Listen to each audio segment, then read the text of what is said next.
Breaking news చూస్తున్నాం. ఇవాళ జనగామ జిల్లాలో తెలంగాణ ముఖ్యమంత్రి రేవంత్ రెడ్డి పర్యటించనున్నారు. స్టేషన్ ఘన్పూర్ నియోజకవర్గంలో పలు అభివృద్ధి కార్యక్రమాలకు ఆయన శంకుస్థాపన చేయనున్నారు. ఇందుకోసం కాంగ్రెస్ పార్టీ పెద్ద ఎత్తున ఏర్పాట్లు చేస్తోంది. దాదాపు 30 ఎకరాల్లో భారీ బహిరంగ సభను ఏర్పాటు చేస్తున్నారు. నియోజకవర్గ వ్యాప్తంగా భారీగా జన సమీకరణ చేస్తున్నారు. భద్రతా పరంగా ఎలాంటి ఇబ్బందులు తలెత్తకుండా ఉండేలా అధికార యంత్రాంగమంతా ఏర్పాట్లు చేస్తోంది.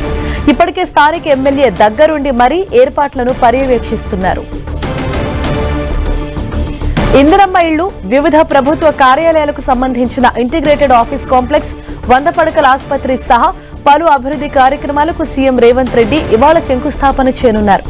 మొత్తంగా స్టేషన్ ఘన్పూర్ నియోజకవర్గం వ్యాప్తంగా దాదాపు 800 కోట్ల రూపాయల విలువైన పనులకు సీఎం రేవంత్ శంకుస్థాపనలు చేయనున్నారు.